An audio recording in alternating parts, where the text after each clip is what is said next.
All right, welcome back, everybody, to the SilmFilm Script Discussion, Season 3, Episode 4, Part 7. Yeah. Part 7. Awesome. We are just cruising through Act 3 right now.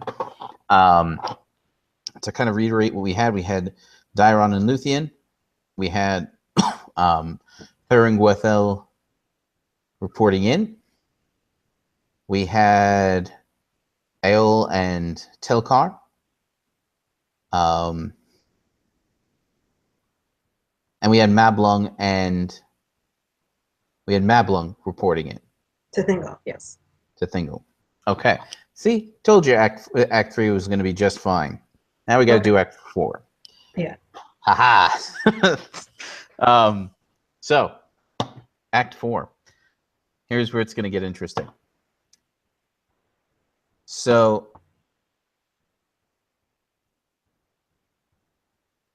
Act 4. The scene at the last scene, I think, is going to be the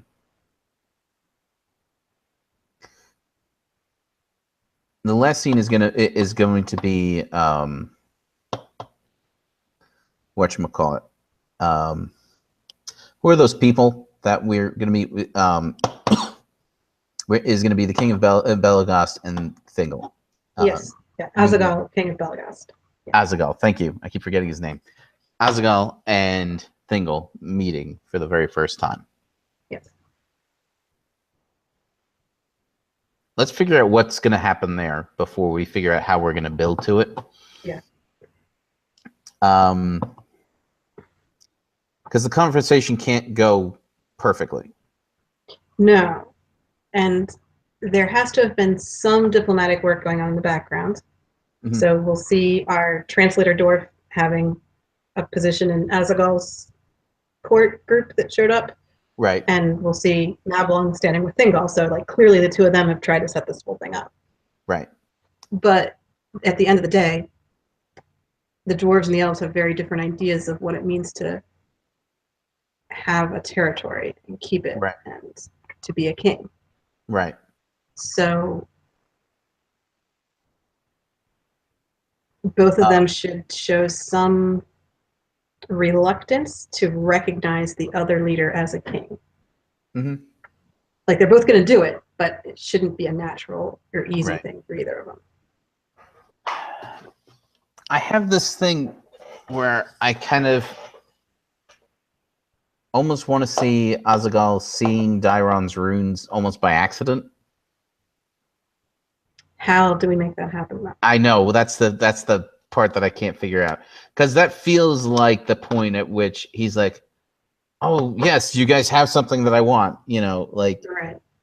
You know, something of value besides your land. Build a road across, and your trees. The other thing is the whole pearls issue. It almost feels like that would also be an accidental thing, in that Thingol wouldn't know off the top of his head that the one thing that he has that the dwarves don't is pearls. Like, he wouldn't know that. Right. So he would have to be presenting a series of gifts. Like, you know, this is a diplomatic thing, so there's a series of gifts. Like, oh, from my people to your people, there's this, there's that. So there should be some gifts that they're like, okay, whatever.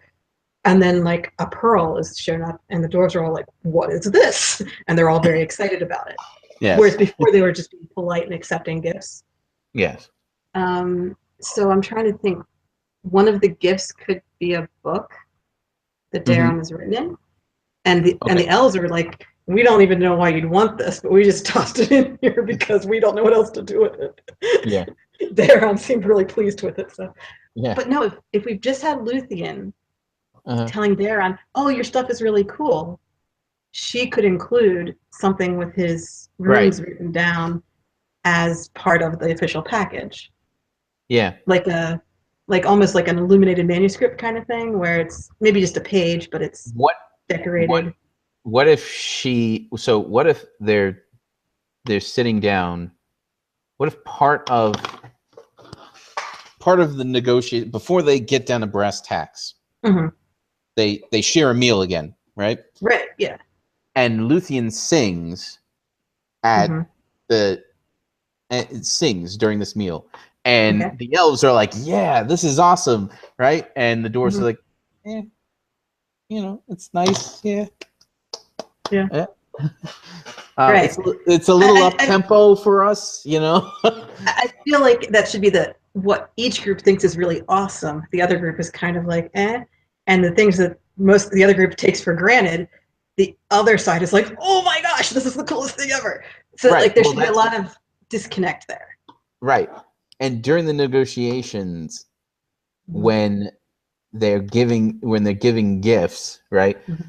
Luthien should offer the song on paper, right? And that Azaghale's like, this is amazing. Yeah. Like they might like be able to do math, right? And they might have like pictographs and math that they can do, but they can't write out actual words.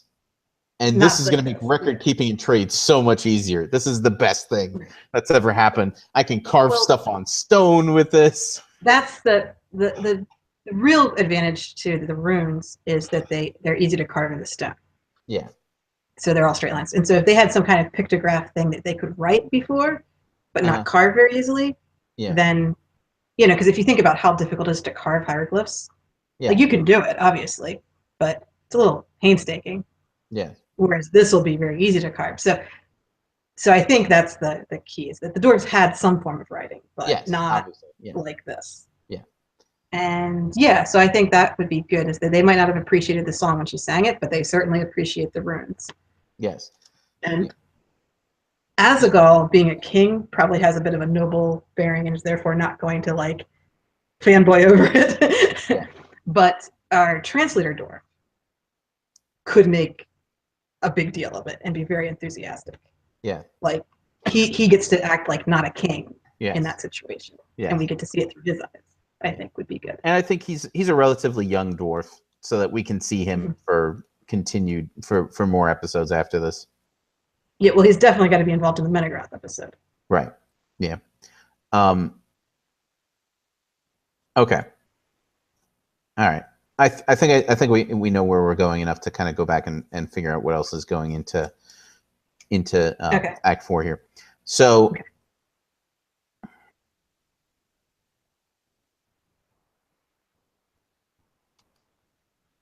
who gets there first? Since we're seeing things from the elves' perspective, I kind of feel like the dwarves should already be there waiting for them. So like the elves come up and see the dwarves already set up. Yeah. The dwarves are also much closer. Like they had less distance to travel, so it's easier for them to be there first. And they have a good road to travel on as well. Exactly.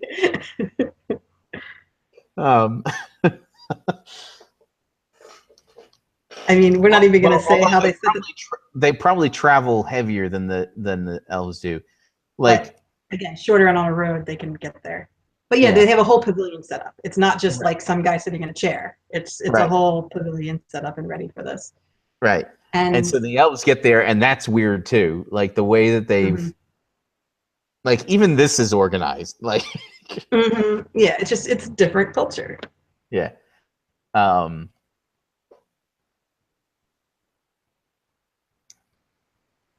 And there's really no way to set a time for a meeting like this because, there's no sun and moon yet. Oh, yeah. So the only way to have coordinated it would have been to have dwarves and elves traveling back and forth and being like, yeah, are you guys on the way? Yeah, we're on the way. Okay. Yeah. You're still coming? Yes, we're still coming. So there would have been some communication before the meeting. We're not going to show any of that, of course. There could even be like a subtle dig, like, oh, you're finally here. Well, it's Thingol could say something to the effect of, "Oh, I hope you haven't been waiting long," which it would never occur to the elves that it would be a big deal to have somebody waiting long anyway. And the dwarves could say something to the effect of like, "Well, we've kind of come to expect that of the elves that we've met, that they're never on time." Not once in the history of elves have the elves ever been on time for anything. So, we just kind of expected that was going to happen. Yeah. Well, there's also a power dynamic there in that the last person to arrive, once they're there, things can begin. Mm-hmm. So they're kind of the most important person. Yeah. So it's possible that the dwarves see Thingol's late arrival as an attempt to make himself the most important person. Right. Well, so that kind of dig would be a way of like to compensate for that. Right. So if we wanted to, we could have heard the dwarves at some point. Nah, we don't have to. We can just leave the dig in and let it speak for itself. But there could be a reason they're trying to call him out on it. Diplomatically, I mean. Yeah. Okay. So. All right. So there's a meal. Oh wait, sorry. So there's the first scene is going to be the arrival. Right. Right.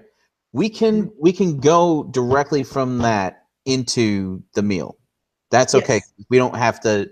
There's no time in between. There's nothing happening like that. Yeah. It goes into so that can be the very next scene.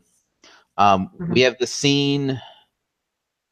We have the Angband scene with the orcs marching out. We hope this time maybe Hakon. And Thurng with Wethel and Sauron taking off. And then we have the final negotiation scene where they get down to brass tacks and they start talking business and they're figuring out how are we possibly going to get along? Because Thingol can see the road, and I'm not sure how thrilled he is with the idea of one of these things going through his forest. Right. And if you look at the the Balerian map, that dwarf road doesn't really keep going on the map. It gets to that ford, and then it stops being a road. So it's quite possible that the result of this negotiation is, yes, that road is lovely and it's fine, but it stops here, no further. No farther. Yeah, I mean, that's possible that's part of what they agree to at this point. It's fine that you build a road, but could you stop? And if the dwarves were only trying to get down to the trees in that region of Assyrian, then they don't care. They don't need to keep going. Yeah. Okay. It's funny because on the map it doesn't show that there's forest there, but obviously we know that there is because the green elves live there. Yeah. That's Assyrian is very much forested. Right. He just didn't bother to draw it on the map. Yeah. Because you see the southernmost river of Assyrian is where Tolgalen is, and that's where Bran and Luthien are going to go live. Yeah. Okay. So he tells them, look, you can gather trees here. That's fine. What's his concession, though? Because if they have to stop building the road, he has to give something up. Well, he could admit that the mountains aren't part of his territory. Yeah. Not just where their cities are, but the whole mountain range. Right. Well, they could start off with the idea of, you people have no business being anywhere I can see. Right. This road, no, none of it. It's not okay that this is here. You can't use this. He could start out that way. He could claim that his kingdom extends to the foot of the mountains. And they get him to concede at least to the river. That they can use the land at least to the river. Okay. Yeah, he can grant them an easement or something. Yeah. Because I feel like Thingol's not going to give up that territory. Assyrian is something he considers his. Yeah. And same with Thurgellian.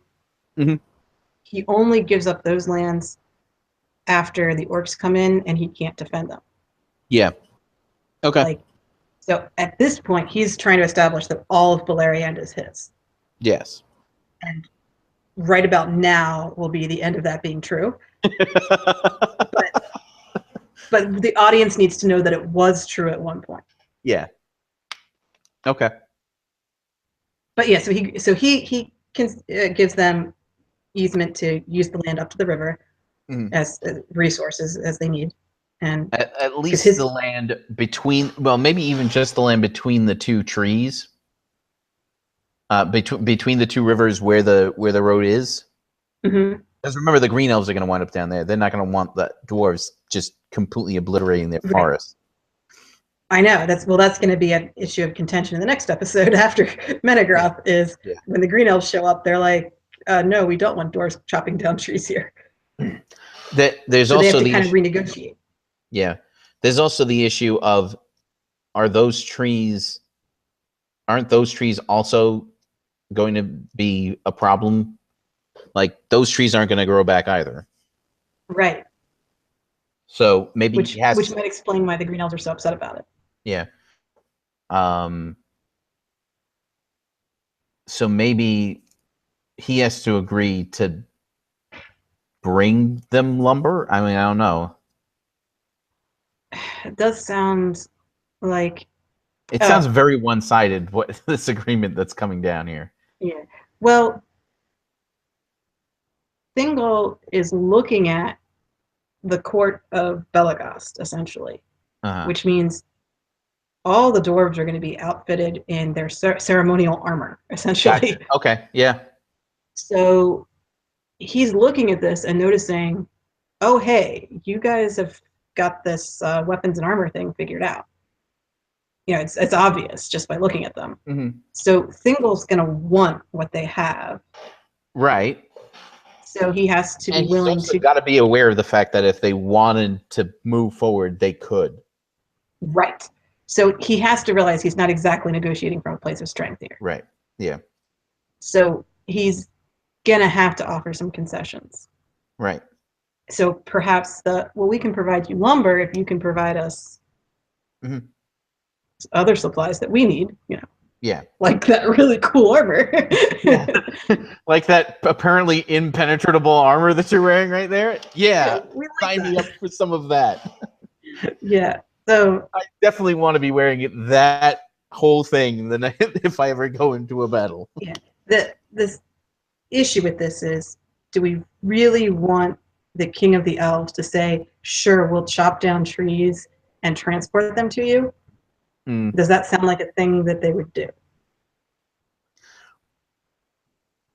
Like allowing the dwarves to have the land? It's not like having. It's not like. It's not D&D magic that's allowing the trees to grow. He can't just teach them the spell. Right. Okay. And you can't see, unless